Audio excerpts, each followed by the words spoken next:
yesterday, you said tomorrow. So just do it! Salut tout le monde et bienvenue dans ce nouveau podcast qui s'appelle Conquête. Aujourd'hui, pour mon premier invité, je suis très heureux d'accueillir Grégoire Gambato, ancien CEO de Germinal, CEO de Only Dust. Ce que je propose pour commencer, c'est est-ce que tu peux nous parler du coup de WhatsApp ? Qu'est-ce qu'il y a de nouveau dans ta vie ? Qu'est-ce qui s'est passé la dernière fois, les gens ils t'ont connu pour surtout Germinal, etc. Pour Germinal, il y a eu la fin, en tout cas pour toi, ça continue toujours avec Claire, etc. Moi, ça m'intéresse qu'on revienne un peu du coup sur toute cette histoire, la fin de Germinal, ce qui s'est passé, etc., etc. Tu peux nous raconter tout ça ?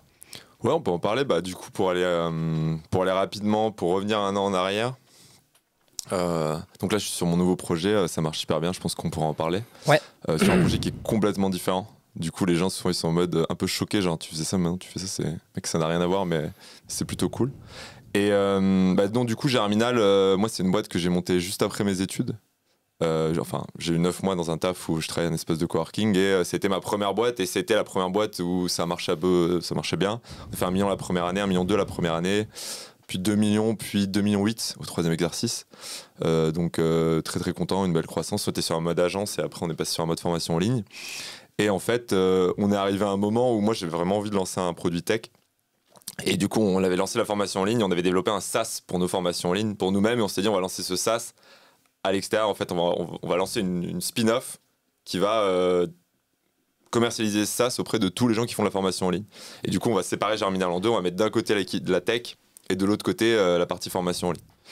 À l'époque, on faisait plus du tout de service, sauf que ça s'est pas passé comme prévu. Globalement, en fait, ce qui s'est passé, c'est que moi j'avais cette idée. J'étais allé voir un fonds d'investissement qui nous avait backé pour la partie tech.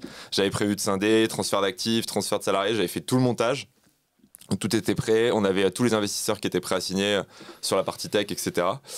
Avec un rachat de la tech, en fait, la nouvelle boîte tech allait racheter à l'entité Germinal, ce qui permettait d'injecter du cash, etc., d'augmenter énormément la rentabilité de la boîte. Parce que du coup, ça aurait été une autre entreprise. Une autre entreprise, donc exactement. Il y a Germinal et puis En fait, on aurait pris la tech de Germinal, on l'aurait mis dans une nouvelle boîte. Ouais. Et cette boîte-là avait levé de l'argent. J'avais une term sheet, okay. etc. Donc ça, c'était un super bon plan. Sauf que j'en ai parlé à l'équipe, tout le monde était on board et tout. Sauf qu'en fait, à l'époque, on était 3 cofondateurs. Et en fait, Benjamin avait déjà, donc le troisième, avait déjà dit qu'il voulait se retirer. Le deuxième étant Paco. Étant Paco, ouais. Pas de blague. Parce que je fais toujours des blagues sur Baco et ça le fait pas rire, ça fait 5 ans et je me dis peut-être que si je les fais en podcast ça va le faire rire, notamment sur ses capillarités, mais je pense que c'est pas utile. Et en fait ce qui s'est passé tout simplement, c'est que c'était un super plan dans ma tête, mais en fait Benjamin je l'avais pas tenu au courant quoi. Tout le monde me disait mais t'es con. Bah ouais mais en fait je me dis ouais mais je suis dans mon truc et tout et je vais lui présenter le truc, forcément il va kiffer tu vois. Et je lui ai dit en gros, je lui ai dit voilà ce qu'on va faire, ça va être ouf, donc ça fait 3 mois qu'il avait pas de news. La dernière fois qu'on s'était vu, il m'avait dit ok je veux sortir de Germinal et je lui avais dit ok on va te racheter tes parts à tel prix sur telle échéance. Et là je reviens le voir en mode en fait on va pas te racheter tes parts tout de suite, mais on va te les racheter t'inquiète, vite hein. Mais juste faut que tu signes tous ces papiers quoi. Et je lui ai mis les papiers, je lui ai dit par contre faut signer vite parce que la levée de fonds est dans 3 jours alors que ça faisait 1 mois que j'étais dessus tu vois. Enfin le closing de la levée parce que la term sheet on l'avait eu très très rapidement, on pourra en parler, c'était c'est marrant. Et grande surprise, ça lui fait un peu peur. Et d'un autre côté, sur le moment, j'étais hyper vénère. Je me dis, mais il comprend rien au business et tout. Puis j'ai revu, je me dis, moi je suis dans une boîte, je veux sortir, j'ai bossé dur pendant 4 ans, je sais combien je vais gagner, c'est un montant plutôt coquet. En plus, il y avait des mecs qui s'étaient positionnés pour les racheter ses parts, etc. Moi j'ai tout envoyé valdinguer. Je dis, non, on va plutôt faire ça, c'est hyper ambitieux, c'est hyper machin, c'est hyper truc, on divise comme ça, machin. Par contre, moi je sors de Germinal, donc du coup, c'était racheté par les salariés, donc du coup, en fait, tes parts vont pas être rachetées par moi ou par un acteur externe, mais en fait vont être rachetées par les salariés. Et lui en fait tout ce qu'il voyait c'est que moi j'allais m'éclater sur une nouvelle activité, j'allais prendre une partie de la marque, une partie de l'équipe tech, et qu'en fait j'allais laisser avec une équipe dans laquelle j'étais pas. Donc moi j'étais persuadé que c'était la bonne team, mais lui il n'était pas convaincu et du coup il a bloqué. Et là je pas très bien réagi non plus, donc du coup en fait ça fait rupture de la communication parce que moi j'étais hyper stressé, j'avais le fond, j'avais le truc, mais une fois de plus, j'aurais dû lui en parler avant en fait. Et du coup, ça a rompu la communication, on a arrêté de se parler. On parlait par avocat interposé, ce qui est pas hyper pratique. Je sais pas si vous avez déjà essayé de communiquer par avocat interposé, mais en plus, les avocats ne t'aident pas, en fait, à bien communiquer. Parce que il y en a qui le font, mais des fois les avocats c'est pas dans leur intérêt en fait. Eux ils voient les choses de façon judiciaire et ils se disent oui lui en fait il va nous embrouiller, il va faire ça, il va faire ça. Au lieu en fait il faut juste se mettre autour d'une table et discuter. Et d'ailleurs ce qui est drôle c'est qu'après 8 semaines de conflit on s'est mis autour d'une table. C'était tellement électrique mec, je me souviens genre l'air il était solide, tellement il y avait de tension. Je me souviens que nos avocats étaient pas dans la salle, qu'on s'est retrouvés Paco, moi et Benjamin à la même table. Ça faisait 8 semaines qu'on s'écrivait par avocat, que vraiment on se détestait mutuellement. Et on a attendu là 10 minutes que son avocat arrive parce qu'il avait un peu de retard. La tension, mec, mais la tension. C'était inimaginable. Et on est sorti du meeting, on était d'accord, quoi. Ouais. Juste il suffisait de se parler, quoi. En fait, mon avocate, elle a dit, on n'était pas d'accord en mode on se prend dans les bras, mais mon avocate, elle a dit on sort pas de cette pièce donc on n'a pas trouvé un deal. Et en fait, quand t'es en face to face et que les gens t'expriment, et en fait, lui, il m'a dit, mais. Il m'a donné son ressenti et sur le moment, je me sentais con. Je me disais, putain, mais je l'avais pas vu comme ça. Oui. Sauf que lui, il s'est senti mal, du coup, il a attaqué. Moi, j'ai contre-attaqué. Au lieu qu'on se dise, ok, qu'est-ce que tu ressens, pourquoi t'en es là, c'est quoi tes objectifs, qu'est-ce qui est important pour toi, bah en fait, on s'est envoyé des trucs, des lettres d'avocat dans la gueule, quoi. Donc, pas très efficace. Ça a été un gros drame parce que du coup, tous les gens qu'on devait transférer sur la nouvelle boîte tech, qui étaient des techs, bah en fait, on a dû les faire partir. On a dû garder l'équipe de base qu'on voulait garder sur Germinal, c'est-à-dire une dizaine de personnes. Et on a dû faire partir les autres. Je me souviens, j'ai appelé tout le monde. Je crois que c'était mardi après-midi, j'étais à Grenoble, je me souviens. Et j'ai dû appeler tous les gens de l'équipe tech pour leur dire qu'en fait on n'allait pas faire la levée de fonds, qu'on n'allait pas aller au bout et qu'en fait il fallait tout, il fallait qu'on arrête là et que j'allais les aider à retrouver du taf. Je m'étais engagé à retrouver du taf, j'ai retrouvé du taf à tout le monde dans les 2 semaines et ils ont tous été mieux payés que leur taf d'avant, donc ça c'était cool, mais sur la partie tech, mais waouh quoi, genre c'était d'une violence. Enfin, appeler comme ça 8 personnes pour leur dire, donc les 8 qui devaient partir de l'équipe tech. Je pense que c'était la pire après-midi de ma vie.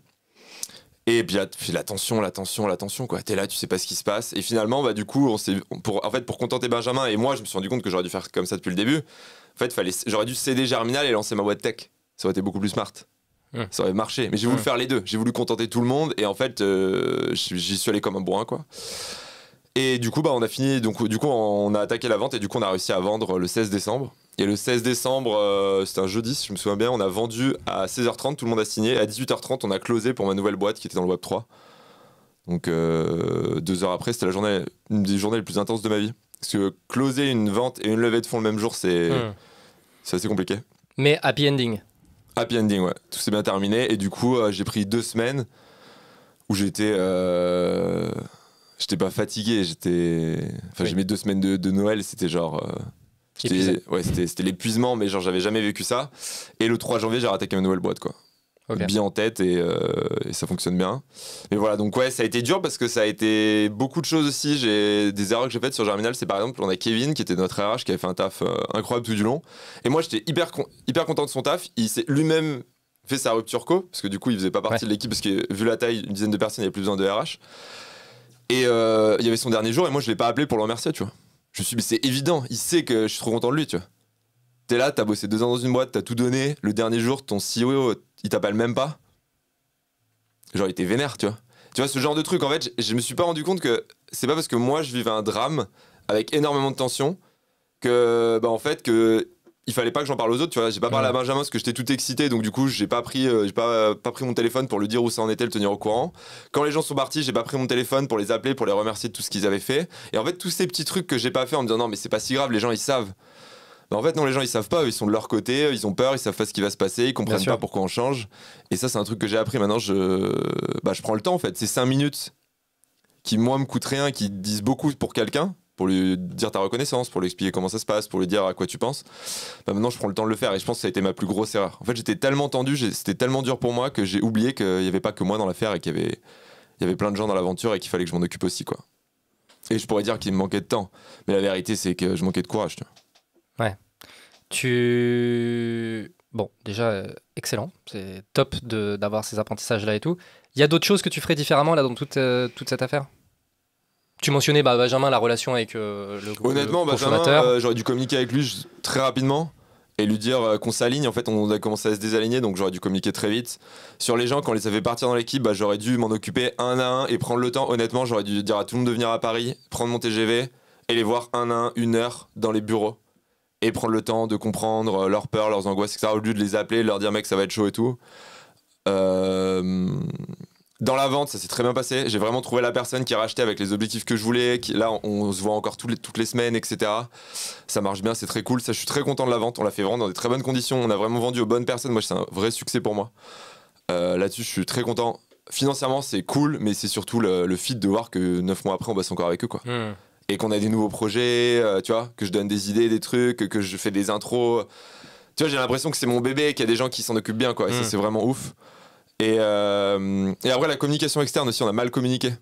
C'est-à-dire, en fait, les gens savaient pas ce qui se passait. Et du coup, pareil, j'avais plus la force de communiquer, mais du coup, à l'extérieur, les clients, etc., ils disaient, mais qu'est-ce qui se passe? J'entends des rumeurs et tout. Il y a eu énormément de rumeurs à ce moment-là. C'est vrai. Il y a des gens qui disaient, oui, ils sont en liquidation judiciaire et tout. J'étais en mode gros. Enfin, ou en redressement même, ou même en sauvegarde de justice. Mais en fait, c'est écrit sur ton cabis. Mais... Je leur disais, mais en fait, on n'y est pas. Ils disaient, ouais, mais attends, les gens le disent. Mais je dis, mais mec, regarde, va sur le. Il se passe rien. Sinon, ça aurait été écrit, c'est légal. On n'a jamais été en sauvegarde, en liquidation, en machin, en truc. Il y avait des rumeurs de malades. Genre, ils ont vendu au tribunal de commerce à 1 euro et tout. Mais tout ça, c'est public, gros. Tu vas voir sur le cabis de Germinal, c'est rien passé, en fait. Ouais. Et ça, c'est pareil, j'aurais dû faire des posts. J'aurais dû communiquer. En fait, j'étais là, je faisais des posts depuis des 2 ans. Et là, d'un coup, j'ai arrêté de communiquer. Ouais. Alors, pour la petite anecdote, moi, donc, petit disclaimer pour les personnes qui découvrent Grégoire, etc. Donc, j'ai bossé chez Germinal pendant plus de 3 ans.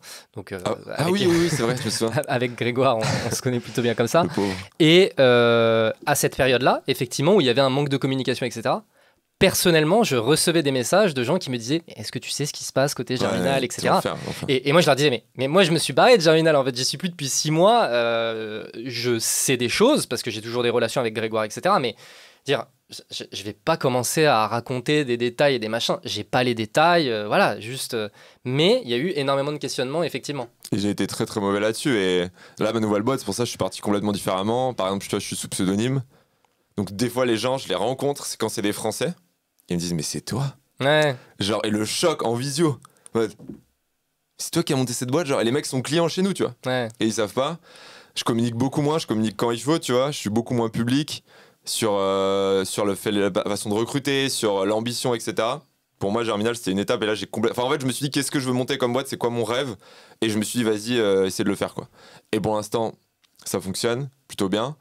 Mais j'ai complètement changé de positionnement et ça a été génial parce que cette épreuve, enfin pour moi Germinal, ça a été à la fois le mieux, les choses les plus incroyables qui sont arrivées dans ma vie et les pires, tu vois, professionnellement.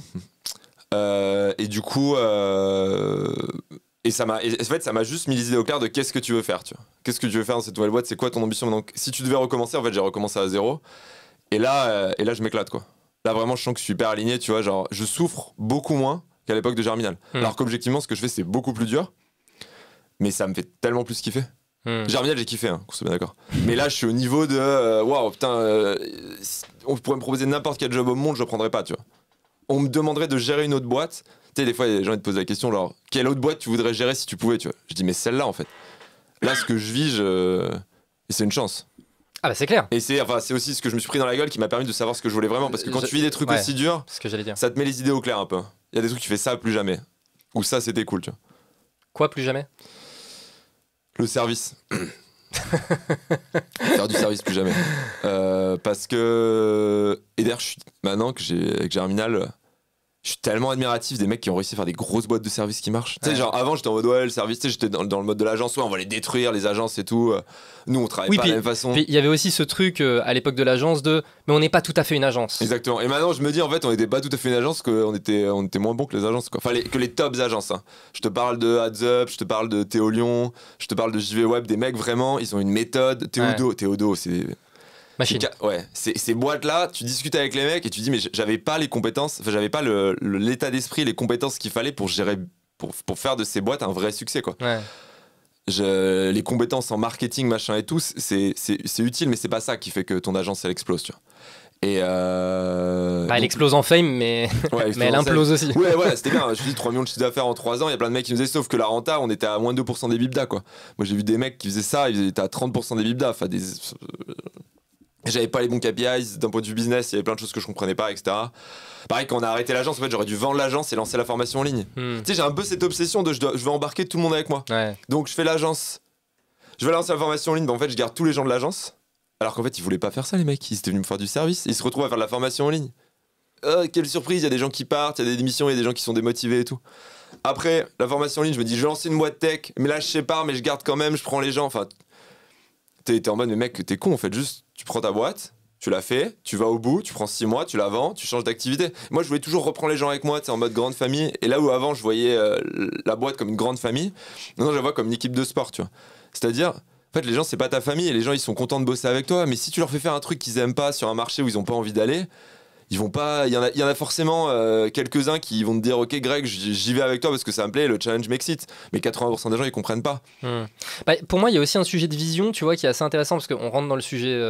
Là, on touche un peu du doigt le sujet de la vision où, tu sais, on dit souvent, il faut embarquer les gens dans ta vision, etc. Et c'est vrai que, bah, en plus, je peux témoigner parce que ça, c'est un truc que j'ai vécu, mais le passage effectivement de agence à formation en ligne, d'un point de vue vision.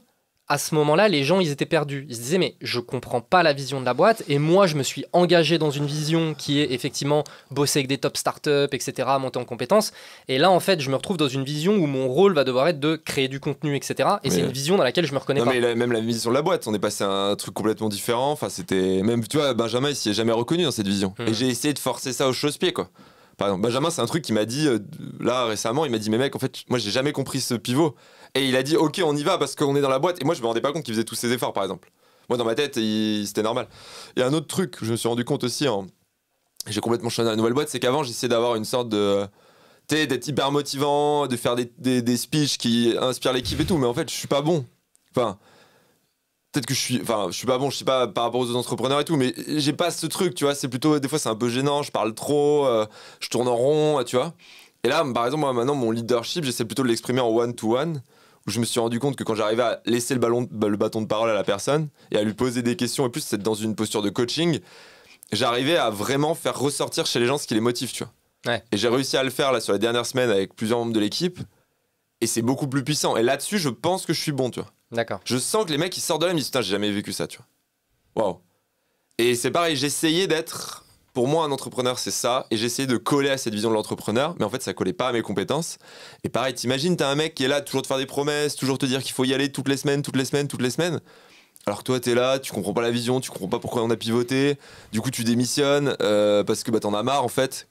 Ou tu veux changer de poste. Du coup, on te met un poste un peu bullshit parce que tu trouves que la personne, elle est bien. Du coup, tu lui crées un poste pour elle. Ça, c'est des erreurs que je referais pas. Quand tu montes un business, tu montes ce type de business, tu recrutes les gens qui veulent faire ce type de business, et quand t'en as marre, tu le vends. Ok. Aux salariés ou à d'autres gens, ou tu mets un DG, mais tu lances un nouveau business. Tu essaies pas de rembarquer tout le monde avec toi, quoi. Parce qu'en fait, les gens, ils sont pas venus pour ça. Ouais. Bah, à part si c'est ta vision de départ, tu vois, là j'étais en train de penser au modèle Startup Studio. Si ton modèle et ta vision dès le départ, c'est on veut faire un Startup Studio et toi en fait tu vas passer d'un sujet à un autre, etc. Très bien, mais là c'était pas le modèle de départ. Non, c'était pas le modèle de départ. C'est pas la vision de base. Ok, t'as mentionné vite fait le fait que du coup, d'un point de vue communication, tu communiques beaucoup moins publiquement, etc. Le sujet LinkedIn. LinkedIn. Ah oui, LinkedIn. Attends, c'est le réseau social professionnel, ouais. Professionnel. Ouais. Oui, concurrent de Viadeo. Oui, j'y suis allé là récemment. Non, pour le contexte, du coup, sur LinkedIn, je faisais 30 millions de reach par an à un moment. Ouais, j'ai fait ça 2 ans d'affilée. J'ai fait ça, 57 millions de reach en 2 ans, je crois, quelque chose comme ça. Je suis monté de 3000 à 100 000 abonnés en 18 mois, etc. Donc j'étais assez actif. Bah oui, t'étais plutôt actif et surtout, je crois que globalement en France, tout le monde s'accorde pour dire que c'est un peu toi qui a lancé la machine LinkedIn et qui a lancé. Je suis désolé pour ça. Vraiment, je suis désolé. Maintenant, je vois le monstre qui a été créé. Ouais, non mais tu vois, le truc c'est, c'est une réalité. T'as été un personnage clé du développement aussi de LinkedIn, le sujet du personal branding, etc. Il y a beaucoup de personnes, je pense, qui ont réalisé l'impact de LinkedIn grâce à toi et le fait que tu faisais beaucoup de reach et le business que ça générait, etc. D'ailleurs, Pierre Entremont, mon VC, brillant d'ailleurs, si vous voulez bosser avec, si un jour il y a des gens qui veulent lever de l'argent en site, je vous recommande ce mec, il est de First, il est juste incroyable. Entremont comme le fromage, je te fais la blague souvent, ça le fait moyennement rire. Et du coup, il m'a dit, bon, je vais arrêter Twitter, je vais me mettre à LinkedIn parce que ça marche mieux, quoi. Tu sais, c'était un peu le mec que j'avais jamais réussi à convaincre, tu vois. Qui a dit non, Twitter c'est plus quali et tout. C'est vrai que c'est beaucoup plus quali Twitter en termes d'audience, mais c'est plus dur de faire du reach, c'est plus dur de toucher des gens, etc. Plus international aussi. Ouais, c'est plus international, etc. Lui, il faisait beaucoup en anglais et tout, et je dis fais en FR, mec. Donc ça m'a fait marrer. Mais en gros, dans LinkedIn, LinkedIn c'était ma drogue, quoi. C'est au début, je le faisais pour la com, et il y a un moment où c'est devenu le moyen de remplir le puits sans fond de mon ego, quoi. Et remplir un puissant fond avec des likes, bah c'est sans fond quoi. Donc en fait tu veux toujours plus de likes. Et en fait j'étais accro à un moment. Moi je faisais des journées, si je faisais pas mes 3000 likes sur mon post, mais au moins 100 000 de reach, j'étais mal, mais mal. Genre j'étais en descente. Quelqu'un a pris des substances psychédéliques. Écoute, t'as plus de dopamine le lendemain et que t'es mal. Bah je pense que je ressentais la même chose, tu vois. Et j'étais genre pas bien, j'étais dépressif et toute ma journée était mauvaise et toutes mes réunions j'avais pas envie d'y aller. Quand j'ai fait un bon post LinkedIn, j'étais en forme. Moi je me souviens de meetings avec l'équipe où je parlais de mon post LinkedIn. Je veux dire, en termes de leadership, Ouais, je me souviens quand de ton ces meetings. CEO il arrive tout excité, il te parle de son dernier post LinkedIn, c'est chaud. J'ai quand même fait des actions, je pense que tu les as vécues, où j'ai annoncé sur LinkedIn avant d'annoncer à l'équipe. Ouais, je C'est me souviens. chaud ça. Parce que je voulais mes likes et je devais faire mon post avant le. Parce que le point c'était à midi et j'étais impatient de savoir si mon post allait marcher. What the fuck? Genre, quand tu. En fait, pour moi, il y a deux types. Il y a. Sur LinkedIn, en ce moment, je trouve que le contenu est d'une qualité. En termes de copywriting, etc., c'est bon, mais en termes de fond, c'est extrêmement. Nul à chier. Et globalement, je vais revenir là-dessus. Pour nuancer absolument pas mon propos. Et en gros, pour moi, il y a deux types de choses. Il y a les gens qui le font de façon cynique et qui savent que ce qu'ils écrivent, c'est pas la vérité, mais que ça fait du reach. Et il y a les gens qui sont convaincus que ce qu'ils disent, c'est la vérité, tu vois. Moi, j'étais dans le deuxième cas, tu vois. Genre, je m'inventais une vie. Parce que si les gens likaient mon post LinkedIn, c'était devenu la vérité, tu vois. Et pourquoi je dis que je trouve que le contenu aujourd'hui est très déceptif, c'est qu'en fait, 90% de ce que tu vois sur LinkedIn, c'est des choses où entre entrepreneurs expérimentés, et les gens disaient ça de mes posts, hein, je tiens à le préciser, donc je promets avoir écrit vraiment des grosses bêtises sur LinkedIn. 90% de ce que je dis sur LinkedIn, les entrepreneurs disent si tu fais ça, t'as aucune chance de réussir ta boîte, t'as aucune chance de réussir ta vie. En tant que salarié, en tant que solopreneur, en tant qu'en freelance, en tant qu'entrepreneur, en tant qu'agence, t'as aucune chance si tu suis les conseils. Je parle des posts qui marchent. Des posts qui marchent. Parce qu'il y a des très très bons posts, beaucoup de qualité, mais les mecs font 100 likes ou 120 likes. Moi, je vois des fois Théo Lyon, il fait des super posts. Je me dis, putain, c'est tellement smart. Je dis, mais c'est tellement ça. Et je vois 80 likes. Et le lendemain, il fait un post sur les stagiaires random. Oui. Où. Il y a les posts des magos qui vont générer. Il fait 4000 likes et je suis en mode Ouais, totalement. Mais, et encore d'ailleurs, à ce propos, tu vois, pour prendre l'exemple de Théo, ou même, tu vois, ça peut être le cas de Thibaut aussi, dernièrement, j'ai trouvé qu'il y avait eu quelques bons posts très quali, qui avaient eu beaucoup de reach, et quand j'ai vu ça ça m'a surpris, je me suis dit, waouh, des posts quali qui ont autant de reach, c'est dingue. C'est pour ça que je dis 90%. Il y a 10% des posts où je me dis, waouh, c'est smart et il y a du like. Ouais. Ça fait plaisir. Et ça fait plaisir. C'est le deuxième truc, c'est que tu te dis, ok, bon, bah, une ça belle fait pensée plaisir. originale, et donc, il y a moyen quand même d'apporter de l'idée originale et de faire du reach. Je trouve que Thibaut là-dessus et Théo, moi je trouve qu'ils apportent, Thibaut Louis, je trouve qu'ils apportent beaucoup de valeur. Ouais. C'est-à-dire, je vois leurs posts. Et franchement, Thibaut, quand je vois son post dans LinkedIn, j'ouvre beaucoup moins son LinkedIn. Mais je vais forcément checker parce qu'il a forcément une prise de parole, une façon de le dire qui est cool, tu vois. Et je trouve que là, en fait, on est passé du méta à cher réseau. On est passé à l'extrême du copywriting. En fait, pour moi, on a atteint un point de bascule où les gens en ont marre. Et là, on va revenir à des posts plus courts, plus vrais, où on prend un peu plus le temps de lire et où on apprécie quand les mecs sautent pas des lignes. Franchement, désolé, hein, c'est un peu moi, hein, les gens qui sautent des lignes. Genre, j'avais fait un cours là-dessus. Je me souviens que le nombre de gens qui postaient des lignes avait fait x1000, genre. Mon cours sur LinkedIn, elle a été vendue à plusieurs milliers d'exemplaires. Enfin, ça, j'ai pas aidé. Hein. Et ouais, dire des vrais trucs quoi. Et moi maintenant quand je vois un post hyper bien copyrighté avec une super accroche et tout, des fois je me dis ouais putain il va me bullshiter quoi. Je lis 5 lignes, je fais ok c'est du bullshit, next. Et des fois je vois un post un peu moins bien écrit et tout mais je prends le temps de le lire. Et justement maintenant ça attire mon attention tu vois. Les posts qui apportent plus de valeur donc je pense que ça va être le cas pour tout le monde. J'ai bon espoir. Moi aussi. Mais en tout cas LinkedIn moi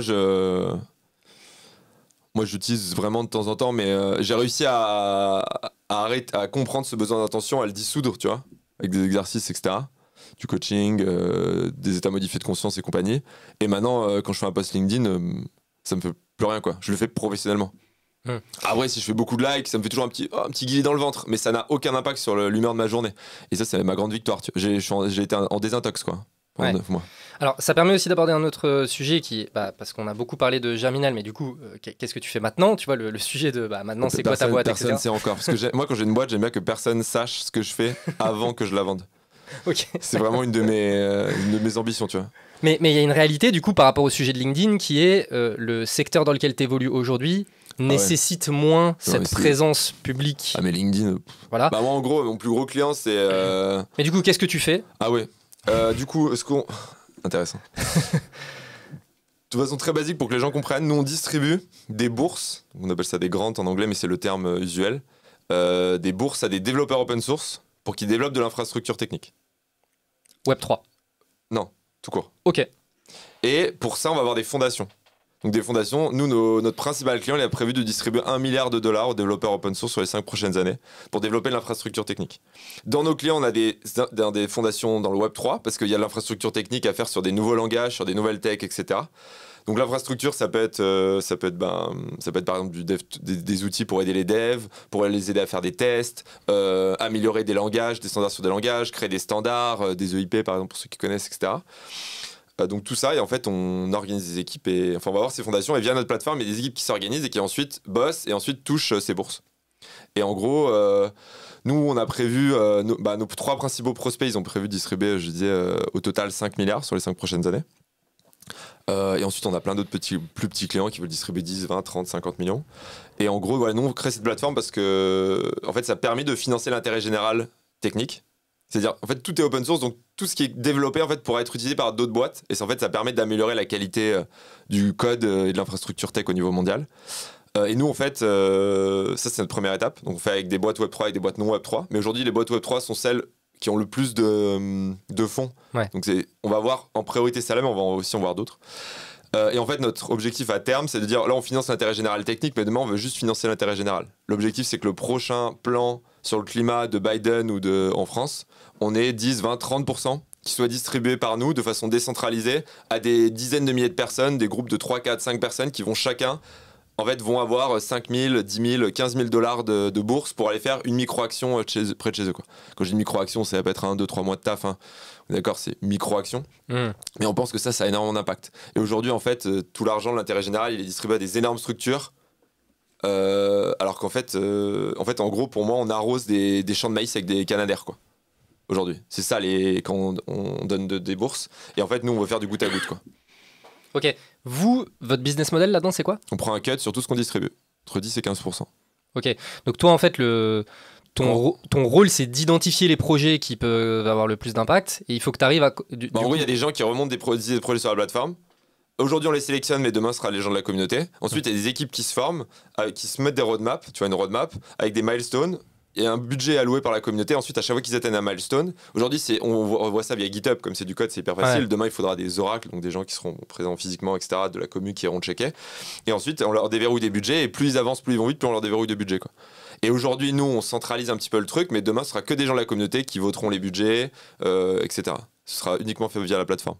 Ok, mais comment les fondations, etc., qui te financent, décident de te donner l'argent à toi? Sur quoi il faut que tu arrives à les convaincre? Ah bah moi, je leur ai fait une presse et je leur ai démontré que quand eux, ils mettaient 3 euros, nous, on avait le même effet qu'eux en mettant 1 euro. En fait, parce qu'aujourd'hui, c'est hyper archaïque, les mecs font ça par téléphone, pour le open source et tout. Ils ont des tableurs Excel, ils font des virements à des mecs upfront, ils ont énormément de scams, ils ont énormément de mercenaires qui prennent l'argent dans tous les écosystèmes, qui bossent pas. Ils ont des mecs qui sont spécialisés là-dedans et en fait, il y a peut-être 40 ou 50% de l'argent qu'ils distribuent qui juste va dans la poche des mecs et les mecs disparaissent. Parce que c'est hyper dur. Ils font des applications ou alors ils font des process très lourds. Oui. Et pour gagner 10 000 $, passer 4 jours à faire ton dossier, puis ensuite devoir bosser avec où t'es dérouillé 1000 par 1000, les gens ils ont pas envie de faire ça. Donc nous on essaie vraiment grâce à la tech d'avoir et à la décentralisation et au fait que les gens puissent interagir, etc. Tout est transparent, tous les flux d'argent sont transparents, tous les flux de travail sont transparents, donc en fait tout est contrôlé, enfin tout est visible, alors qu'aujourd'hui c'est juste des mecs qui sont des virements de compte à compte, personne sait ce qui se passe, personne sait là où l'argent va. Et c'est comme ça qu'on règle le problème. Et en fait du coup on passe d'un système très inefficient qui prend beaucoup de temps aux fondations et qui marche pas. Et moi il y a des fondations qui avaient alloué genre 450 millions, ils ont abandonné. Ils ont distribué 20 millions, ils ont dit si ça marche pas on arrête. C'est trop une cata. Et nous, on allait les voir, on leur a montré, ils ont dit ok, en fait, on va relancer le programme. Oui, t'es un peu le garant de la qualité. C'est ça, ils voient en fait les métriques qu'on leur donne à team, mais en fait, personne n'a jamais fait ça. C'est incroyable. Mais c'est hyper niche comme truc. Ah oui, c'est niche. Pour voir le problème, on a creusé. Au début, on est parti sur comment est-ce qu'on aide des contributeurs, parce qu'en fait, les gens font ça sous forme de contribution. C'est pas des freelances, il n'y a pas de contrat. En fait, ils travaillent quand ils ont envie sur des tâches à haute valeur ajoutée.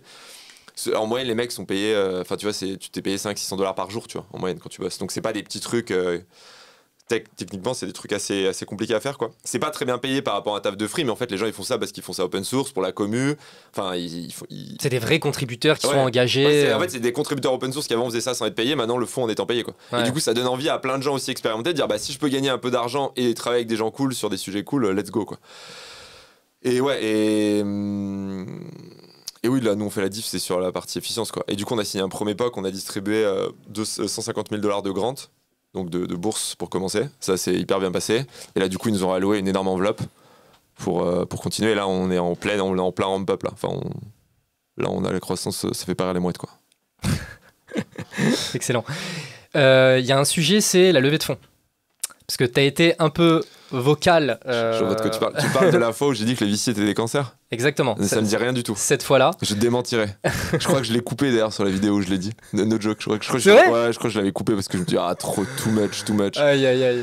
Ouais, et puis en plus de ça, enfin, je sais plus dans quelle vidéo c'était, mais je me souviens aussi de ta discussion sur effectivement le fait que tu lèverais pas d'argent avec les VC, et t'en as discuté. Cette conversation était avec Pierre Entremont qui est maintenant ton VC, donc c'est très marrant en fait. La situation est très marrante. Il m'a eu à l'usure en fait. En fait, il m'a même pas eu à l'usure. Hein. Il me disait juste des trucs smart. Il a jamais essayé de me. Parce qu'à la fin, j'ai dû le convaincre quand même. Parce que moi, je le connaissais pas du tout d'avant. La première fois que je l'ai vu, c'était sur ce live. Ouais. C'est pas mon pote à la base. Ouais. J'aimerais bien avoir des potes comme lui, mais j'ai pas de potes. Enfin, vous avez compris ce que je veux dire. Il était pas avec moi à l'école, tu vois. On n'était pas dans le même lycée après. Ouais, c'est clair. Bon, après, il a bien travaillé lui, mais. Mais du coup, donc il y a eu un moment donné où tu étais globalement. Pareil, tu as un peu mis la lumière sur, avec Guillaume Moubèche par exemple, sur le côté boîte bootstrap, etc. Je suis dans un club qui s'appelle d'ailleurs le Club Bootstrap. Et du coup, maintenant, je suis ami du club. Ok. Je suis plus dans le club parce que je suis pas très bootstrappé, quoi. Et donc, les choses ont changé. Ouais. Alors, carrément, oui. Qu'est-ce qui t'a fait changer d'avis sur le sujet et comment ça s'est passé la levée de fonds du coup? Parce qu'en fait, il y a un truc aussi que moi je me pose comme question, c'est vu l'audience que tu avais, etc. Je pense qu'il y a énormément de VC qui ont vu passer effectivement toutes tes communications sur le fait que les VC étaient des cancers. Quand tu fais des meetings, ouais, c'est quelque chose. Voilà. Et en fait, je me dis, mais salut comment ça se fait que ces gens-là, maintenant, en fait, ils aient pris contact, enfin, tu vois, tu sois en contact avec eux et qu'ils aient accepté de te donner de l'argent, qu'ils aient accepté de t'avoir en meeting, etc. Qu'est-ce qui s'est passé en fait? Bah déjà, je leur ai expliqué que c'était une erreur. Je l'avais dit, je balançais des punchlines, mais je le disais tout le temps, mais en effet, c'était le petit astérix à la fin du contrat, donc j'ai toujours dit que, mais pas très fort, donc clairement parce que j'avais pas très envie qu'on l'entende, que pour moi les VC, en fait, si tu voulais si tu voulais lever de l'argent, fallait le faire pour un projet vraiment très ambitieux, quoi. Et je trouvais ça ridicule cette mode de toutes les boîtes, moi vraiment tous les mecs qui venaient me voir, les mecs qui voulaient monter à Annecy, un shop de je sais plus quoi, ils voulaient lever de l'argent, quoi. Et je leur dis, c'est quoi ton ambition? Bah, on veut ouvrir 5 points en Rhône-Alpes, tu vois. Genre en mode, c'est cool. Mais va pas lever de l'argent avec des VC, tu vois. Et du coup, et puis tout le monde disait les VC, c'est tellement génial, lever de l'argent, ça me dégoûtait. Et là, je trouve qu'on a vraiment retrouvé un équilibre grâce à pas mal de gens qui ont été un peu bruyants là-dessus et qui se sont fait rendre compte que oui, tu pouvais monter une boîte, faire de l'EBITDA, faire de la croissance et que c'était ouf, tu vois. Et donc, et moi, je me suis dit, il faut. Mais globalement, c'était mon positionnement, parce que moi, comme je pouvais pas lever, parce que j'avais une agence ou une formation en ligne, c'était pas possible. Et j'y croyais vraiment, je pensais qu'il fallait mettre plus en avant des boîtes qui avaient pas levé, et je trouvais qu'on le faisait pas assez, et ça me saoulait. Mais pour moi, il fallait vraiment avoir un énorme projet, et en fait, j'avais pas cette ambition, moi, aussi. Donc comme j'avais pas cette ambition, je me dis de toute façon, je pourrais jamais lever, autant taper sur les mecs qui lèvent de l'argent comme ça me fait de l'audience, tu vois. Honnêtement, enfin, je croyais un peu à mes conneries aussi, tu vois. Et des fois, j'ai dit des trucs quand j'y repense, je dis, mec, réfléchis un peu, tu vois. Mais ça fait pas d'audience, hein. Quand t'es là, hyper nuancé, que t'expliques, quand tu veux de l'audience, faut y aller, quoi, tu vois. C'est un peu le problème d'ailleurs. Ouais. Et du coup, du coup, j'ai fait un état modifié de conscience où je me suis un peu chauffé, tu vois. Et en fait, je me suis rendu compte que j'avais un vrai problème avec mon ambition parce qu'en fait, j'avais tellement peur de tomber. En fait, je me suis rendu compte que j'ai une grande truc dans ma vie, tu vois, qui a été un grand moment hyper fort où je me suis rendu compte qu'en fait, j'étais effrayé par le fait qu'en fait, j'avais pas ma place là où j'étais et qu'en fait un jour j'allais tomber, quoi, et qu'en fait j'étais Icare, tu vois, que juste j'étais trop près du soleil. Donc pour moi, trop près du soleil, c'était pas un truc de malade, hein. Mais par rapport à là d'où je venais, moi mon ambition quand j'avais 20 ans, c'était d'avoir une boîte comme mon père avec 3 salariés, quoi. Et genre c'était mon ambition, je me disais il faut que j'y arrive avant mes 50 ans, tu vois. Genre vraiment, mais j'y croyais dur comme fer. C'est pas du storytelling. j'ai fini mes études. Ce qui est déjà une belle ambition, hein, attention. Ah oui, très cool. Non, mais vraiment, mais ça c'était le top du top pour moi, tu vois. Genre je me disais, si vraiment j'ai une vie successful, j'y arriverai avant mes 50 ans.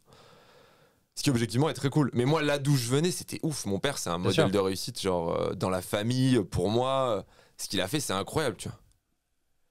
Et donc j'avais ça, quoi. Et donc moi, dans ma tête, c'était même pas possible de vouloir monter une boîte à 1 milliard. Je me disais, mais en fait, ces mecs, ils font de la levée. Et en fait, comme ça me faisait peur, comme c'était pas moi, tu vois, que ça... Bah, je me disais, ouais, mais s'ils font ça, c'est pour l'argent, bah, c'est un truc, tu vois. Enfin, genre... Et en fait, j'ai juste été à modifier où je me suis rendu compte de ça. J'ai vécu la chute et la remontée, tu vois. Et le lendemain, j'ai écrit à Pierre pour lui dire je levais de l'argent. J'étais le projet.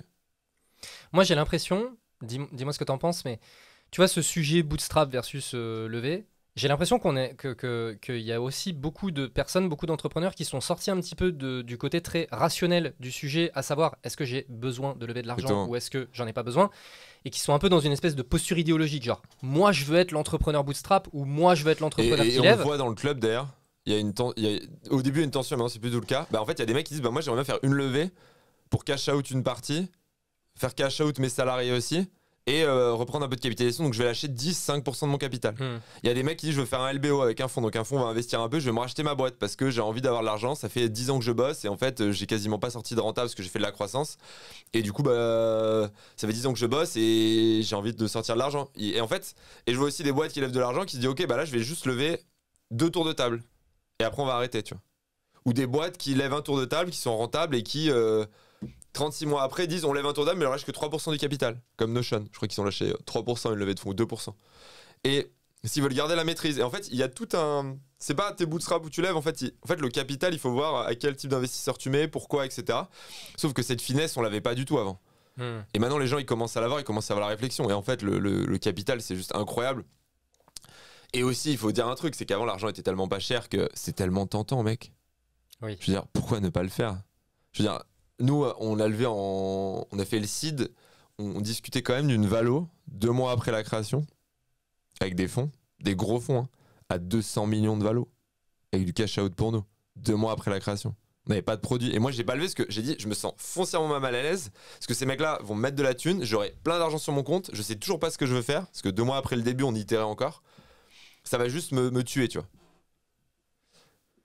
Et oui, parce que les VC sont des cancers en plus. Donc Non, mais je pense. Ouais, parce que t'imagines, on te met. Tu sais pas où tu vas. On te met énormément d'argent sur ton compte en banque et on met des mecs qui te mettent une énorme pression parce qu'ils t'ont quand même filé à 200 millions de valo, quoi. Bien sûr, bien sûr. Oui, il faut de la renta à la fin. Et puis, ouais, non, mais. Faut pas oublier ça. Faut qu'ils sortent, les mecs. Et après, ouais, les VC, mais les mecs, ils sont investisseurs, tu vois. Bien sûr. Ils ont mis de l'argent. Ah bah après tu joues avec les règles. Et Pierre, tu vois, il nous laisse vachement de champs. On a beaucoup de très bons business angels et tout. Je parle beaucoup de Pierre parce que c'est vraiment la personne avec qui je travaille le plus. Mais il a des très bonnes idées, il nous a fait des très très très bonnes intros, il nous laisse beaucoup de champs. Mais franchement, moi ce que je dis aux gens, si tu lèves un seed, il faut te dire est-ce que ce mec, donc c'est le premier tour de table, est-ce que j'ai envie de l'avoir en cofondateur pour les 9 prochains mois? Parce que la vérité c'est qu'après quand tu vas passer à l'étape du pro, il sera plus utile parce que les fonds sont spécialisés en fonction des niveaux. Et franchement Pierre, l'avoir en cofondateur pour les 9 premiers mois de la boîte, c'est ce qui s'est passé dans les faits, ce qui nous a vachement aidé, etc. Alors après il s'investit d'un point de vue opérationnel, c'est un investisseur, il investit son argent, pas son temps. Mais il y a des super talents qui m'a aidé à convaincre, il les a pris une demi-heure pour les convaincre au téléphone, il m'a fait des intros qui nous ont permis de rentrer sur des mecs ouf, il a fait des tweets au bon moment, il m'a fait des intros à des fonds, il m'a fait des retours sur plein de choses. Franchement...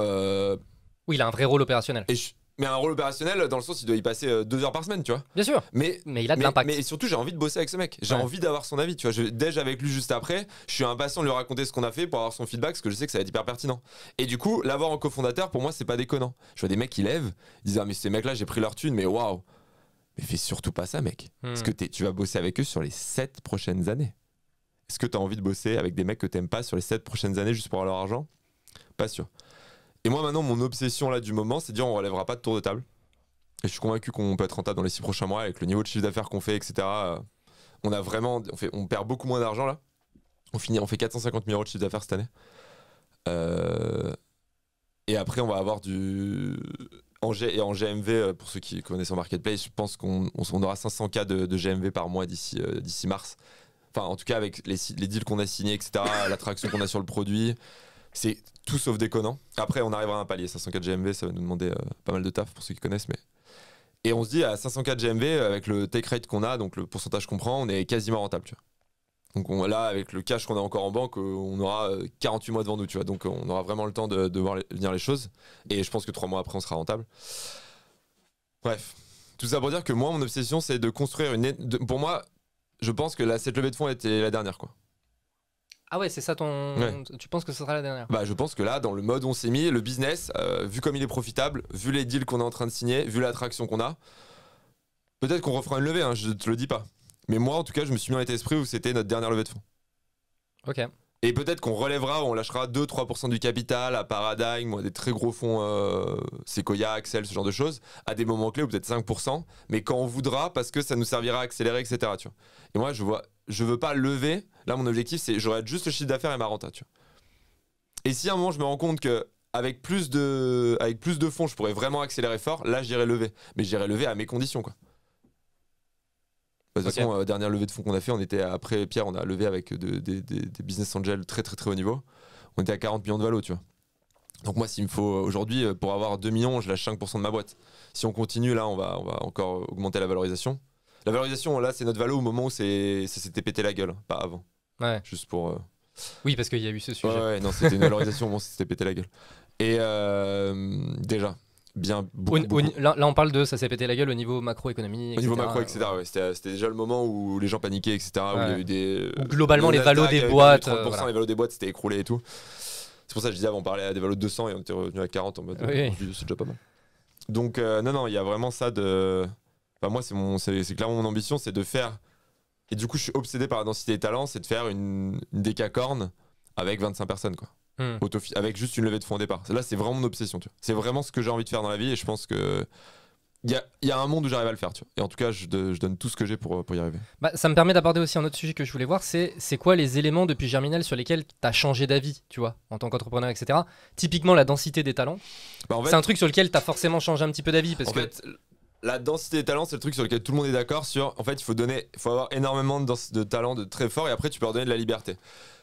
Moi, ce que j'ai fait, c'est que je pensais qu'en donnant la liberté aux gens, ça allait attirer des talents. La liberté totale de travailler, fixer leurs objectifs, etc.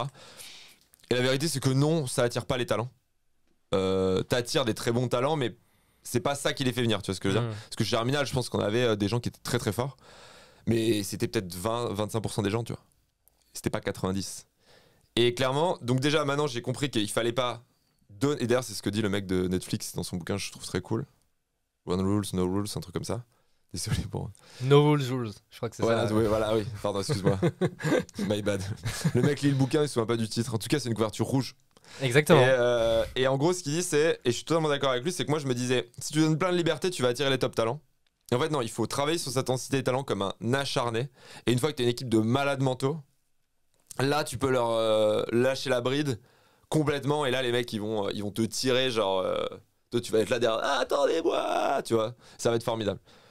Et dans l'autre sens, ça marche pas, parce qu'en fait, quand tu dis à quelqu'un, tu vas travailler quand tu veux, tu vas te fixer tes objectifs, tu vas être hyper bien payé, tu vas travailler d'où tu veux et compagnie, bah, en fait, ça attire de tout, quoi. Dont des gens très forts en entretien, qui sont pas très forts dans la pratique. Et c'est normal. Donc du coup, nous maintenant, on est plutôt en mode, tu dois venir au bureau, machin, truc, bidule chouette, genre ça va être dur, on paye très bien les gens, 20% tu marches en moyenne, mais...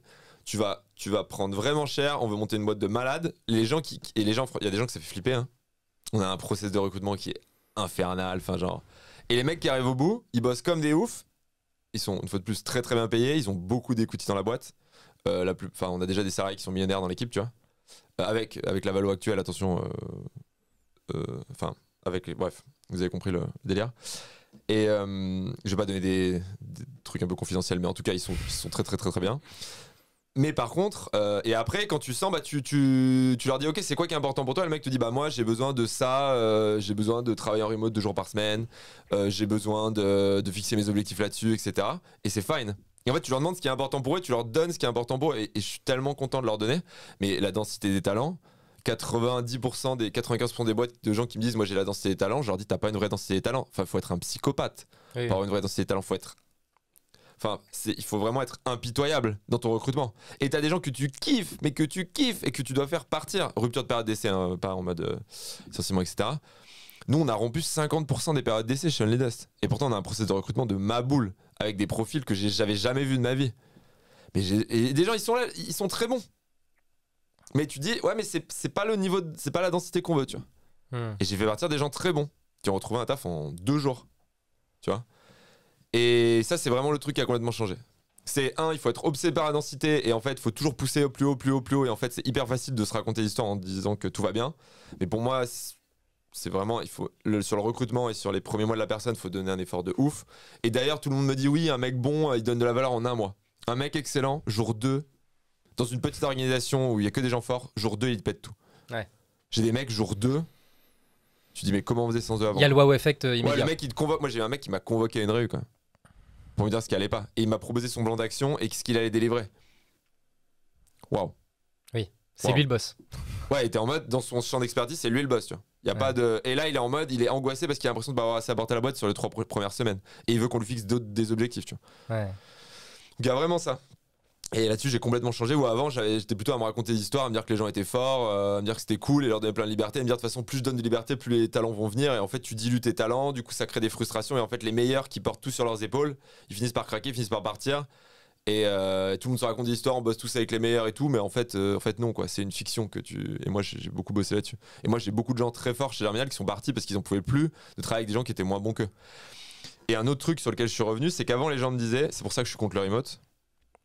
Les gens te disent ouais mais moi, ça c'est un truc sur lequel tu as changé d'avis aussi. Complètement, je pense que 95% des gens sont moins bons en remote qu'en physique. Mais ça veut dire qu'ils sont pas bons en remote. Ils sont moins bons. C'est complètement différent. Et en fait, ce qui est drôle, c'est que les gens vont te dire oui mais moi je suis fort, enfin en remote je fais bien mon taf. Mais moi je veux pas quelqu'un qui fait bien son taf. Je veux quelqu'un que j'arrive à pousser au maximum de ses capacités de progression. Lui permettre de libérer son potentiel. Donc moi un mec qui me dit je suis en travaillant 4 heures par jour et en remote, je suis capable de délivrer un très bon taf. Je lui dis oui, mais en fait, moi, je veux pas que tu délivres un très bon taf, je veux que tu délivres le meilleur taf que tu peux délivrer pour cette boîte. Par contre, je crois toujours pas aux mecs qui bossent 12 heures par jour, week-end compris. Je tiens à le préciser. Ça, voilà, j'y crois toujours pas. Et moi, je lui dis ok, c'est où qu'on te met dans les meilleures conditions pour progresser le plus vite et challenger le plus vite et progresser le plus vite et donner le meilleur. Bah, souvent, c'est dans un bureau avec tes collègues qui sont tous hyper bons. En se mettant des objectifs hyper ambitieux et en poussant pour progresser, tu vois. Chez nous, on dit que en gros, notre truc, c'est on push hard pour apprendre vite. Tu sais, on pousse fort pour apprendre vite. C'est-à-dire, on pousse pas fort pour la deadline et on se tue, on y va comme des bourrins parce qu'on sait que c'est comme ça qu'on apprend le mieux. Et d'ailleurs, si on loupe une deadline mais qu'on a appris plein de trucs, je suis refait. J'étais hyper vénère en juillet parce qu'on a tapé une deadline, tout le monde était épuisé, on n'avait rien appris. Tout le monde juste a bossé comme des malades. Ouais. Mais je leur dis qu'est-ce qu'on a mal fait. Et objectivement, il y a plein de trucs qu'on avait mal fait, tu vois. Mais juste, on était en mode non, on a juste bossé comme des malades. Et du coup, le recul parce on que n'a pas le recul. Et moi, je dis, guidon... si on push comme des... Et en fait, on pousse pour apprendre. Et ça, c'est ancré, mais faut pousser pour apprendre. Et il faut apprendre beaucoup, quoi. Et ouais. Mais c'est vision équipe de sport. Ce que tu c'est équipe de sport, exactement. C'est t'as jamais ta place. L'équipe de sport, elle se déroule, c'est dans le vestiaire, sur le stade, c'est pas en remote. Ouais. C'est parce que les gens ils sont là et que c'est l'équipe et que t'as tes partenaires, etc. J'ai l'impression que c'est un peu ce que tu décris. Exactement, et moi j'ai fait 2 équipes de rugby, j'ai fait une équipe où tout le monde pouvait jouer, j'avais des mecs qui faisaient des crochets défensifs et moi j'avais plus envie de... T'es trop technique, là, je sais même pas ce que c'est. Non mais un crochet défensif, je rigole, c'est le mec en fait il évite le mec pour pas le plaquer parce qu'il a peur de se faire mal. D'accord. C'était une blague, mais du coup t'as fait... Bah j'ai pas compris la blague. Et j'ai vu une équipe où tu te battais à l'entraînement, enfin tu donnais tout ce que t'avais pour espérer être sur la feuille de match, tu vois. Ouais. Et c'était pas du tout la même ambiance. Moi je me souviens de dans mon équipe famille qui m'a dit oh les gars, on veut pas aller à la Coupe du Monde non plus, calmez-vous.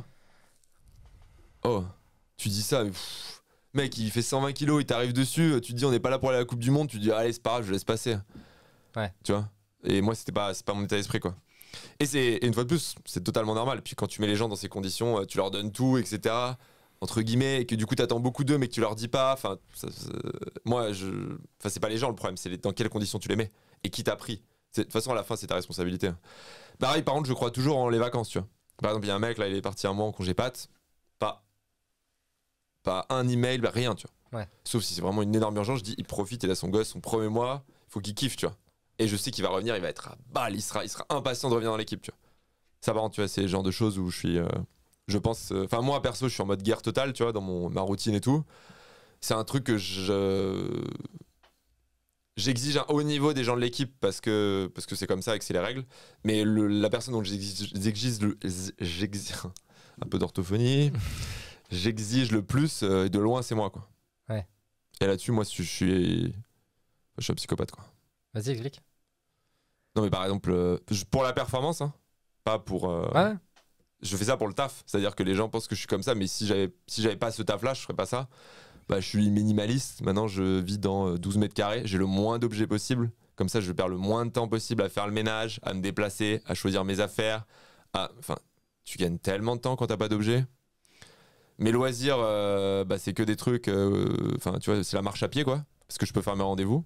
Donc, je marche 3000 km par an. J'ai arrêté l'alcool, alors que c'est une très bonne drogue, l'alcool. Parce que je suis moins performant au taf. J'ai complètement arrêté l'alcool. J'ai décidé qu'a priori, sauf renversement, sur les 3 prochaines années, j'aurai pas d'enfant parce que c'est un défocus pour le taf. Je mange tous les midis exactement la même chose. Et je mange pas tous les soirs exactement tous les matins et tous les midis, je mange exactement la même chose. Pas le soir parce que quand je mange avec ma meuf, elle a un peu du mal à manger tous les soirs la même chose. Qu'est-ce que j'ai d'autre complètement débile que je fais c'est déjà pas mal. C'est déjà pas mal, ouais. Ah oui, j'ai ma liste de potes, j'ai une liste de potes. Et genre ces gens-là, ils sont mes potes, tu vois, enfin mes amis, plutôt pas mes potes. Et après, ils sont préaux, tu vois. Ils sont en haut de ma liste parce que je sais que si j'ai pas avec ma famille, mes amis et ma copine, c'est les gens les plus importants, mais c'est une liste, il y a 28 personnes dessus, quoi. Et littéralement. Et après, les autres. C'est pas prio. Bah, les autres, c'est pas prio. T'es tout en bas de ma liste. Après, il y a des gens, je suis content d'aller voir, je suis content de discuter, je suis content de prendre un call. Mais c'est pas prio. C'est pas du tout prio. C'est tout en bas, tout en bas. Et j'ai ces gens-là dont vraiment ils m'appellent, je suis en Inde. Bon, c'est un exemple de merde, parce que je vais pas en Inde. Mais je suis à Paris, machin. Le mec, il me dit faut venir, j'annule tous mes rendez-vous, je reviens en TGV, tu vois. Ouais. Mais du coup, ça me prend très peu de temps. Et pareil, pour faire un truc avec mes potes, j'organise rien de l'année. Et une fois par an, je fais un truc de 3 jours où j'organise tout. Je leur offre le truc, je me marie avec moi-même tous les ans, tu vois. C'est mon délire, c'est comme un mariage, donc t'arrives, tu donnes ce que tu veux et tu kiffes. C'est-à-dire 3 jours. Et je fais ça pour mes potes, c'est le cadeau que je fais à tous mes potes. Mais sinon, par exemple, je fais des cadeaux à personne jamais. Insupportable. Donc à Noël, et je demande aux gens de pas me faire de cadeaux non plus, pour éviter de m'encombrer avec des objets et tout. Donc du coup, ce qui fait que genre à Noël, bah j'ai pas de cadeau et j'en fais pas, tu vois, par exemple. Mais parce que ça me fait gagner un temps de malade. Mais par contre, mon cadeau, c'est 3 jours par an où là, je donne toute la preuve à mes potes. Et après, bien sûr, on se voit. Enfin, quand ils me proposent d'aller boire un coup, bah on boit un coup, mais moi, je bois pas d'alcool. C'est un truc. Sachant qu'on peut boire d'autres choses que de l'alcool. Ah mais c'est assez ouf, hein. J'ai découvert ça et d'ailleurs je me suis rendu compte que l'alcool, je jeûne aussi, je fais du jeûne intermittent, je me suis rendu compte que ça me rendait plus performant. Donc juste quand je travaille, pas les journées où je travaille pas parce que c'est chiant sinon. Mais l'alcool, tu te rends compte qu'en fait tu peux te mettre dans l'état d'esprit de je suis en train de boire et en fait je suis en train de passer un moment, je suis avec mes potes, c'est cool, et tu peux générer automatiquement cette dopamine que génère l'alcool. Bien sûr. Et moi je me suis retrouvé à des soirées où j'avais l'impression d'être bourré parce que tu te mets dans cet état d'esprit. Mais d'ailleurs, depuis que j'ai fait des états de modifiés de conscience où au début j'ai été aidé, tu vois, genre des trucs genre chaman, etc., tu vois. Et maintenant, j'arrive à le faire tout seul. Et j'arrive à me mettre dans l'état d'esprit que j'ai envie d'avoir, tu vois. Qui correspond en fait à une drogue. Où les gens vont dire, bah si tu prends cette drogue, il va se faire ça. Bah moi, j'arrive à le faire des effets un peu plus faibles quand même, mais quand même très forts, sans drogue, tu vois. Et du coup, j'arrive à aller chercher l'état d'esprit dans lequel je veux être avec tel type de personne pour vraiment kiffer, tu vois. T'as optimisé plein de trucs pour de la performance. Moi, la question que j'ai envie de te poser, c'est comment t'évalues la performance ? Pour toi, c'est quoi être performant ? En gros, moi, j'ai comme LinkedIn, tu sais, quand je faisais des posts LinkedIn, je faisais des refreshs toutes les minutes, les 60 premières minutes pour voir comment se comportait l'algo. Et du coup, je savais comment se comportait. Moi, en gros, je me fais des checks sur moi toutes les 30 minutes la journée pour voir comment je me sens. Mais c'est c'est de l'introspection. Ouais, c'est vraiment, je me pose, je me dis comment je suis là. Et tu vois, par exemple, j'ai essayé de faire ça avec le jeûne. Et du coup, j'ai jeûné pendant une semaine, enfin tous les matins. Donc je mangeais pas entre 20h et 13h, quoi. Okay, ouais. En gros. Et j'ai vu comment je me sentais. Et je me suis dit, maintenant, je vais réessayer de manger. Et là, j'ai mangé et j'ai senti que j'avais un pic de fatigue qui durait en moyenne 35 minutes. Tu vois. J'ai fait, ok, ce pic-là, faut que j'enlève parce que le matin, c'est pas possible. Donc en fait, c'est bien de jeûner. Mais en gros, je suis toujours, tu vois, par exemple, tous les lundis matins, je me fais un check comment je me sens par rapport au week-end. Et en fonction je me suis rendu compte qu'en fonction des activités que j'avais le week-end, ça avait une vraie impact sur mon lundi, tu vois. Ouais. Et donc, du coup, j'ai itéré sur quel type de week-end et maintenant, je sais quel type de week-end il me faut pour être en forme le lundi. Mais du coup, quand on parle de performance, on parle vraiment de ton énergie. Mon énergie, personnelle. Ma capacité aussi à, en gros, ma capacité à penser clairement, rapidement, mon niveau d'énergie et de motivation. C'est vraiment les deux trucs que je regarde. Est-ce que je suis capable d'avoir des pensées, tu vois, de faire des maths par exemple, tu vois, est-ce que je serais capable de faire des maths, tac, tac, tac, de dépiler, d'être vraiment focus? Et est-ce que j'ai vraiment un gros niveau d'énergie et de motivation que je peux transmettre à l'équipe ou à mes customers? Ok. Il y a un truc aussi intéressant, c'est du coup tu mentionnais que tu marches beaucoup. Bon, ça c'était déjà un truc que tu faisais chez Germinal. Ouais, c'est ça. C'est en gros tu as cette routine de tous les jours. Oui, tout ça, je l'ai mis en place petit à petit. Tout ce que j'ai dit là, ça fait genre 5 ans que j'expérimente. Bien Et j'ai sûr. expérimenté mais tellement de trucs que j'ai arrêté. Genre Mais là, par contre, la marche, ça c'est vraiment un mais truc. la marche, c'est mon truc. Mais la marche, le jeûne, enfin, c'est des trucs, je pense que je reviendrai jamais en arrière, sauf si un jour je me rends compte que ça me fait plus du bien. Mais Je trouve que tu vois, ça c'est. En fait, j'appuie un peu sur ce truc parce que je trouve que c'est un truc un peu sous-coté. Tu vois, la marche, mais c'est tellement. Mais quand tu dis aux gens, tu fais quoi comme ça? Je marche. Les gens ils te regardent, genre, gros, c'est nul à chier. Et en fait, c'est ouf. Et je me souviens que chez Germinal, globalement, ta routine, c'était. Alors, je crois que c'était à partir de 17h. Ouais, ça dépend si c'est l'hiver ou l'été, ouais. Voilà, mais en gros, L'été, 17h, c'est 17h, ouais. t'es en train de marcher. Et je fais mes meetings en marchant. Et tu fais des meetings en marchant. Ouais. Et moi, je me souviens de meetings qu'on avait ensemble où vraiment, je t'entendais essouffler, t'étais en train de marcher, etc. Et ça, c'est un truc que tu continues. Exactement. Je fais du dénivelé, ouais, pour ceux que ça intéresse. Parce que je suis pas essoufflé sur le plat. Mais ouais. Parce que t'habites pas à Paris, faut aussi préciser. Oui, parce que oui, le c'est dénivelé exactement. à Paris. Bon, remarque, tu pourrais monter à Montmartre. Mais je viens souvent à Paris parce que du coup, maintenant qu'on est en remote, enfin qu'on est plus en remote, je viens souvent parce que je me rends compte que c'est hyper important. Mais moi, en télétravail, je suis beaucoup plus efficace. Le problème que j'ai, c'est qu'en fait, socialement, j'ai un petit peu des petits problèmes, tu vois. Ce qui fait que, en fait, je vais prendre l'attention des gens toute la journée, je vais leur donner plein d'énergie et en fait, je vais empêcher tout le monde de bosser, quoi. Donc, une journée, c'est génial, je leur donne plein d'énergie, plein de motifs, plein de bons conseils et tout. Mais quand c'est le 3e jour, ils sont en mode mec, laisse-moi bosser, pitié, quoi. Et je peux pas m'en empêcher. Donc, en gros, quand je viens à Paris, j'ai des meetings, des trucs bien précis. Et après, je rentre chez moi, quoi. Et là, je dépile comme un malade. D'autres choses à dire sur qu'est-ce qui a changé globalement depuis Germinal sur ta façon, je sais pas, de gérer l'entrepreneuriat, le management, etc. D'autres choses que tu vois que tu as appris et que tu fais vraiment différemment?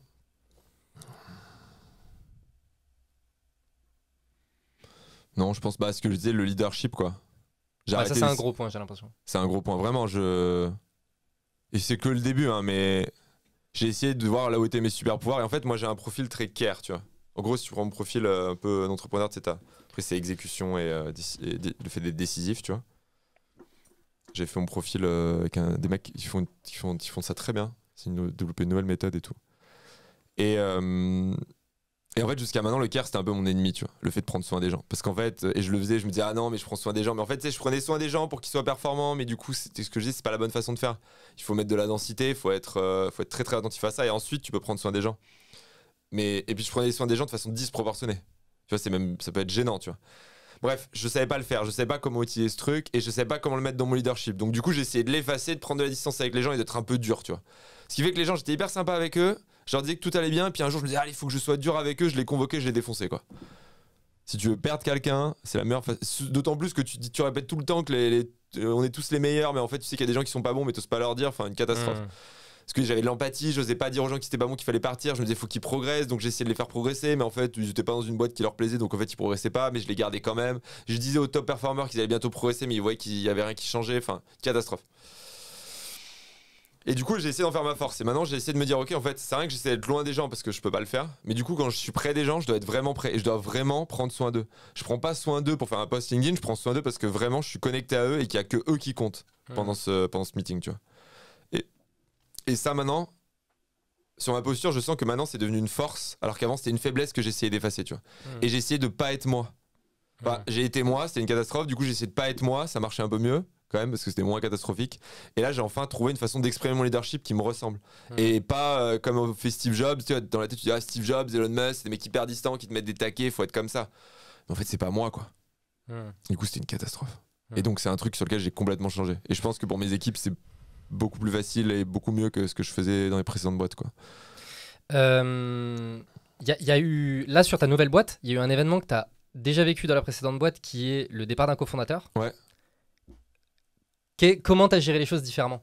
Là on a communiqué tout de suite, il y avait un malaise de son côté, il y avait un malaise d'une autre et on a communiqué, on a mis les choses sur la table, on s'est dit et en fait il est parti chez notre principal client et maintenant on fait des deals avec lui, quoi. Alors qu'avant, qu'est-ce que j'aurais fait? J'aurais essayé de le rassurer, de lui dire que tout allait bien et le jour où et j'aurais pas communiqué avec lui en passant mon temps à me dire ah, là, il fait pas le bon taf, machin, mais en le rassurant, en disant faut qu'il reste, tu sais, en ayant peur d'avoir une vraie discussion. Et le jour où il serait parti, je me serais mis en colère contre lui. Je me serais dit, ce mec-là, c'est un moins que rien, il nous quitte, il trahit la famille et tout. Alors que non, là, je lui ai donné mes doutes, il m'a donné ses doutes, on a essayé d'avancer pendant 6 semaines, on a surcommuniqué, on a vu que ça le faisait pas. J'ai dit, ok, c'est le business, c'est faire, il est parti. Maintenant, grâce à lui, on bosse énormément avec notre principal client, il nous aide de ouf. Et en fait, tout va bien, quoi. Et aussi, gros apprentissage, je pense que je suis fait pour monter des boîtes avec Paco, c'est la deuxième. On s'est jamais disputé en 5 ans. La seule fois où on s'est disputé, c'était quand on est parti en vacances ensemble.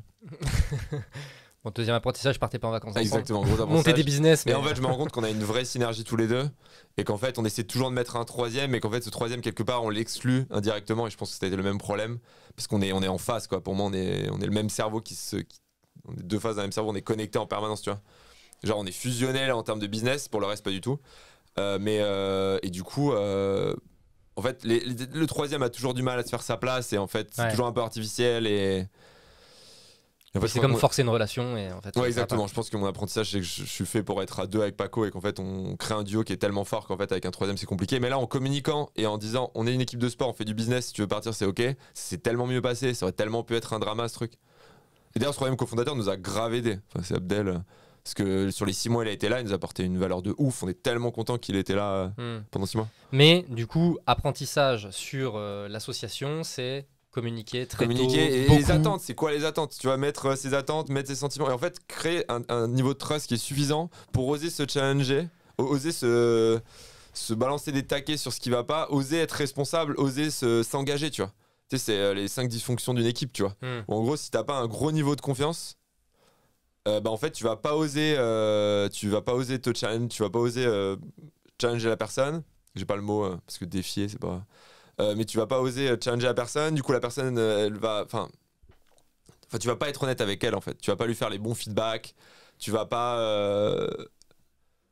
je sais pas comment expliquer, mais en fait tu tombes dans une position où t'oses pas faire des retours à l'autre ose pas te faire des retours, du coup personne s'engage parce que comme on se fait pas de retour et en fait et à la fin tout le monde finit par voir son propre intérêt. Tout le monde a de l'aigreur et de la frustration. Le Lego, de machin. Ouais, mais toi tu devais faire ça, tu l'as pas fait. Alors moi non plus. Et pourquoi moi je devrais faire alors que toi tu fais pas? Tu vois, c'est ce genre de conversation. Tu dis attends mec, t'as mal géré ce truc-là. Il dit ouais mais toi tu gères mal ça et pourtant je te fais pas de reproches. Ah oui donc tu m'attaques parce que toi t'as pas tes objectifs mais toi non plus tu les atteins pas. Quoi, c'est quoi cette discussion les gars? Tu vois?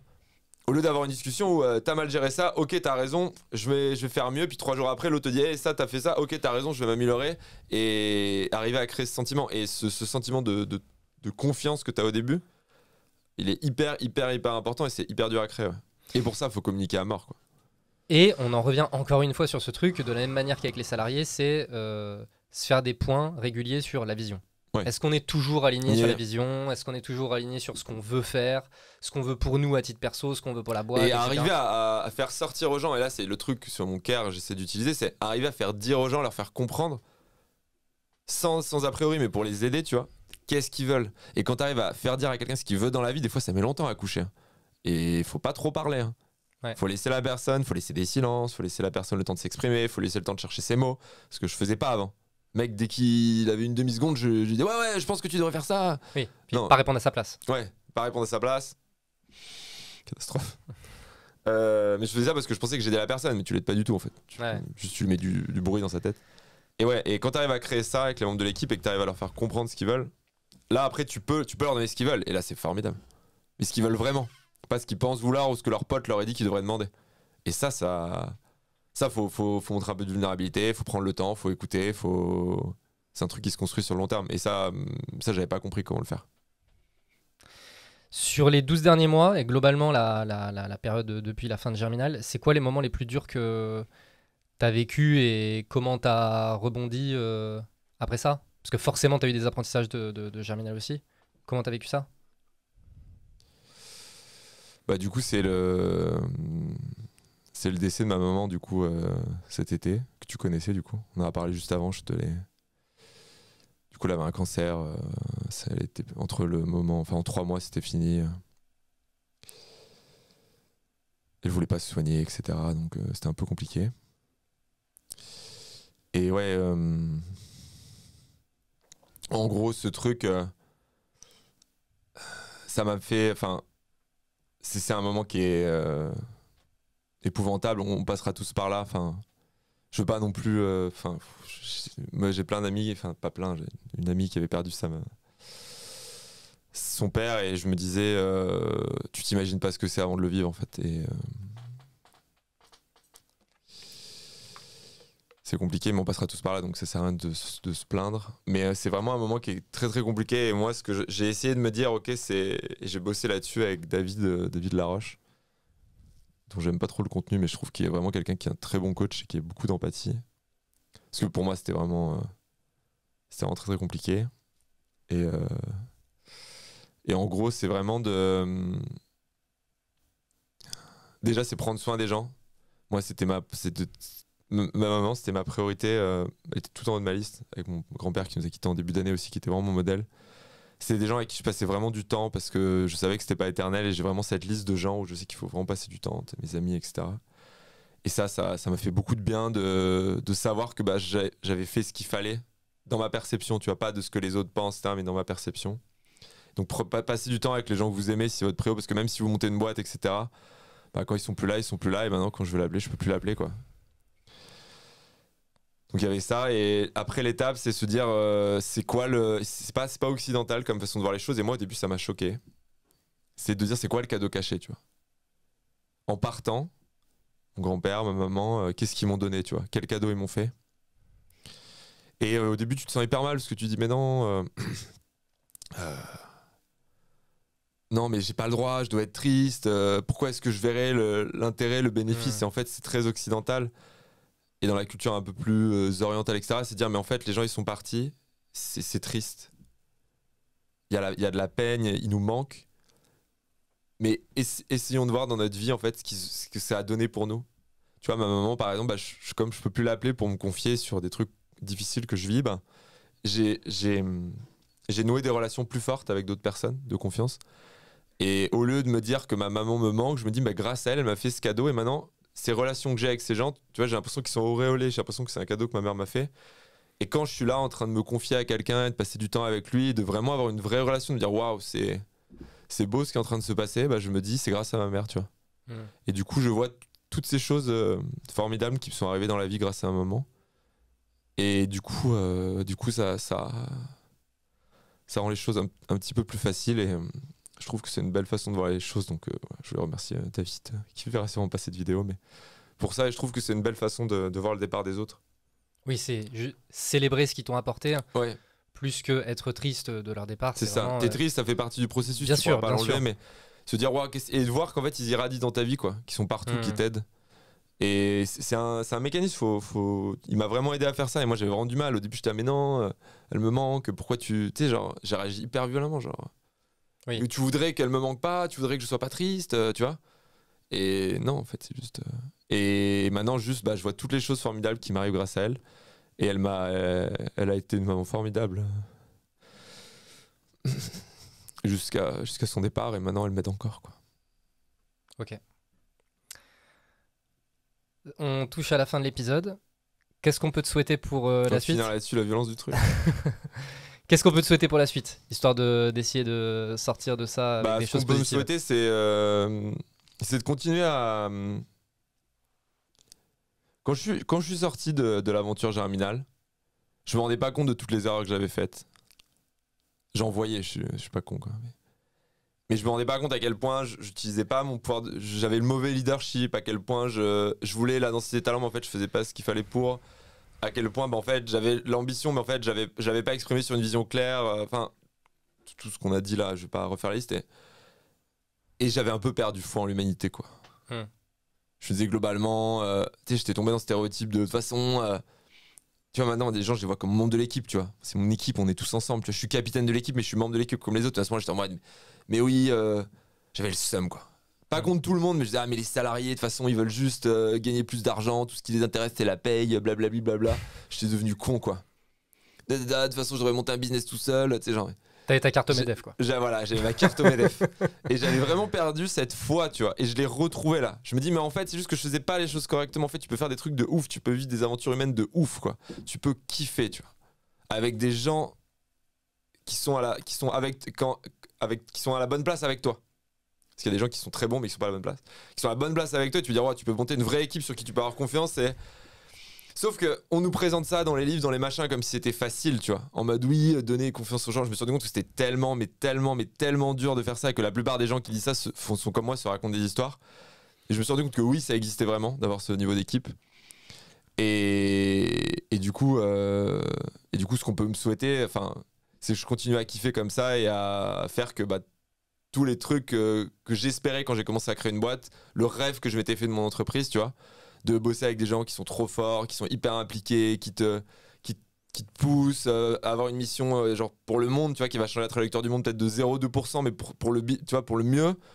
Tous ces trucs que je voulais faire en montant ma boîte et que j'avais fini par me dire en fait c'est pas possible et en fait je vais monter une boîte, je vais juste penser à mon cul, je vais essayer de gagner le maximum de thunes, tu vois. J'en étais arrivé là vraiment. Et ça m'a aidé, hein. Ça a aidé à faire le deuil, tu vois, de ça.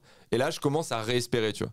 Et ce qu'on peut me souhaiter, c'est que cet espoir il soit pas vain et que je continue à kiffer et qu'on reparle dans 1 an, dans 2 ans et que je te dise waouh. Ouais, tu te souviens, il y a 1 an je te disais ça, mais c'est encore plus formidable que je peux ce qui m'arrive. Je suis tellement plus heureux et je souffre tellement moins dans cette boîte que chez Germinal. Parce que Germinal, je faisais pas les choses de la bonne façon. Et j'avais des gens exceptionnels autour de moi, mais je faisais pas les choses de la bonne façon. Et là, j'ai repris foi.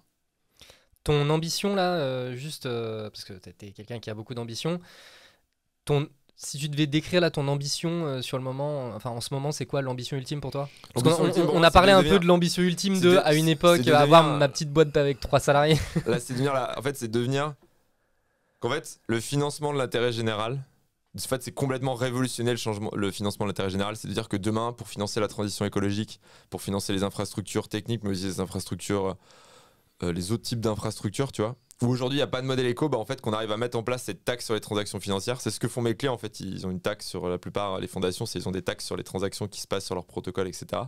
Quand on met en place cette énorme taxe et qu'ensuite on soit capable de redistribuer de façon décentralisée, complètement transparente, à des millions d'individus, pour que chacun, par équipe de 3, 4, 5, 6, 10, 20, ils fassent à leur échelle ce qu'il faut faire, tu vois.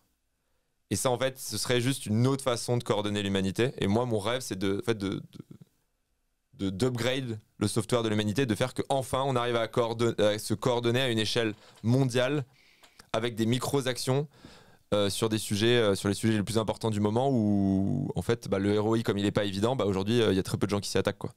Et je pense que si on arrive à financer la coordination de l'intérêt général au niveau mondial, en tant qu'humanité, on aura fait un grand pas, tu vois. Et c'est pour ça que j'ai envie de me battre pour les 10, 15, 20 prochaines années. C'est une belle ambition. Et c'est très ambitieux. Où est-ce qu'on te suit, Grégoire? Nulle part, grosso modo. Non, il y a un peu LinkedIn et mon Twitter si vous le trouvez. Le Twitter, ça risque de pas être simple de le trouver. Hein. Non, ça ne va pas être simple. Bonne chance. Au moins, vous me faites pas chier. Donc, non. Et puis, je referai des interviews, je pense, tous les 9-12 mois. Pas avant. Maintenant, je me fais un cycle où tous les 12 mois, je fais 2-3 interviews avec des gens avec qui j'ai envie de bosser. Là, c'était avec Théo et toi. Et on se revoit dans 9-12 mois. Et par contre, on peut suivre l'évolution d'Onlydust sur Twitter? Ouais, sur Twitter, ouais. Tu peux regarder ce qu'on fait, mais pareil, on communique pas beaucoup. On bosse beaucoup avec nos users. Mais oui, si tu vas sur Onlydust sur Twitter, t'auras les infos. Alors, si t'es pas dans la cible, par contre, oh là là, ça va être un enfer. Mais si t'es un développeur, quel que soit, si t'es un développeur un petit peu expérimenté ou qui a la dalle, et que tu fais du Web 2, du Web 3, whatever en termes de techno, et que tu as envie de contribuer à faire de l'open source en étant payé correctement, c'est pas incroyable, mais c'est correct, pour des projets qui comptent vraiment pour le futur de la tech, tu vas kiffer. Eh bien, très bien. Merci Grégoire pour ton temps, pour tout ça. Merci à toutes les personnes qui nous ont écoutés. Pour ceux qui le souhaitent, qui souhaitent voir les prochains épisodes, n'hésitez pas à vous abonner sur toutes les plateformes de podcast, sur YouTube évidemment, mettre un like, 5 étoiles, blablabla, tout le petit call to action final, quoi. On l'oublie pas. Et puis on se dit à très bientôt. Ciao. Ciao.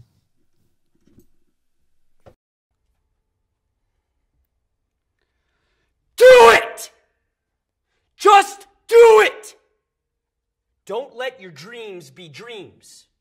Yesterday you said tomorrow, so just do it! Make your dreams come true! Just do it!